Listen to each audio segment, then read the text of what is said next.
assists. So Jalen 7 assists, really, really valuable. And it was great to see Chris and Kyle play the way they did.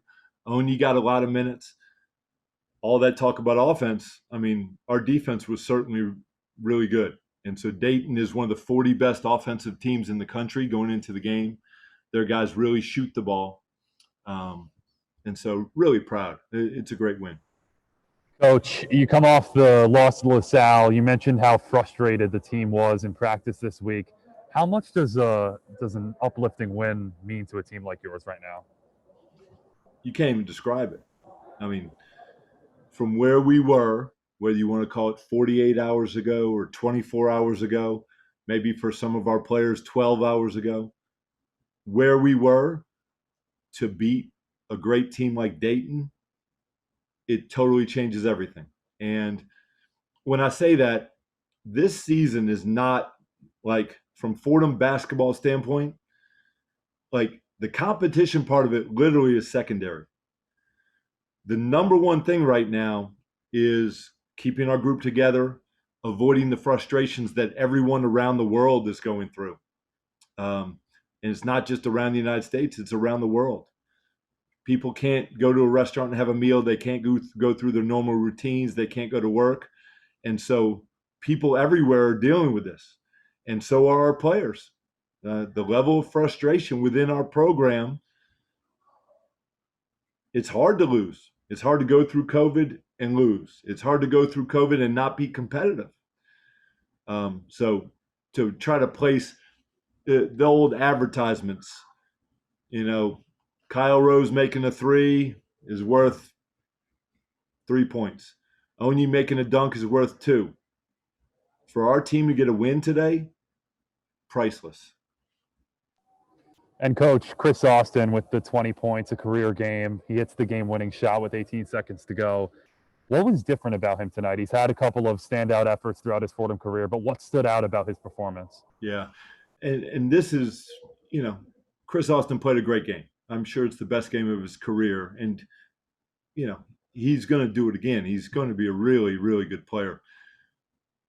Part of this is I've been trying to find a good way to coach our team. And in the first game, I played a lot of guys. In the second game, I played fewer guys. Today, I played even fewer guys. Offensively, in the first game, we tried to call a lot of different plays. In the second game, we've just been trying to figure out who we are. And in this game, we really ran a lot fewer plays, and that allowed guys just to play. Hey, Coach, congratulations on the win. I want to talk about Jalen Crutcher. Obviously, he is the catalyst for that Flyers team. How pleased with your guards and how they were able to limit him and really not allow him to dictate the offense, whether it be scoring or finding others for easy plays? Yeah.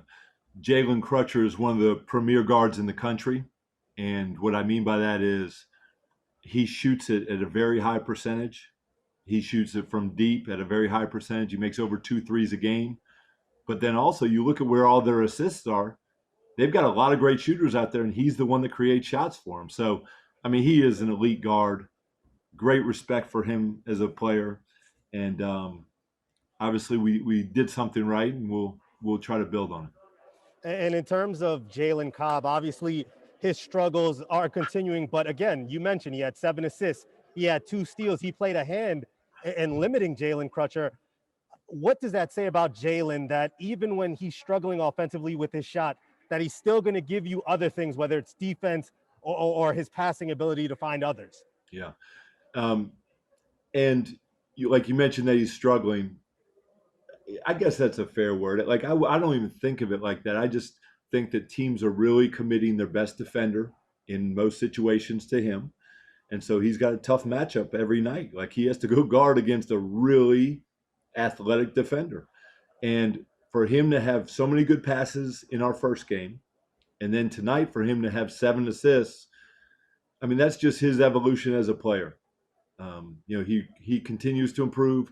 He and I had a really good conversation on Zoom, or it was FaceTime, I guess, back in maybe May. And like, we talked about his goals and what he wanted to do. And one thing I really pointed out to him, as we were talking basketball at the time, and I pointed out how good of passers our guards in our league are. When you look at the best guards in the Atlantic 10, Crutcher's one of them. Not only do they score, but they're terrific passers. And so, he really is trying to do that, and he is helping our other guys. And coach, finally, it's hard to say that a loss is something that you need to jumpstart your season. But do you think that loss at LaSalle was exactly what your team needed to kind of wake up, recollect themselves, and just get back to the grind and get back to the play that you know that they can do when their effort is there? Everything you said is fair.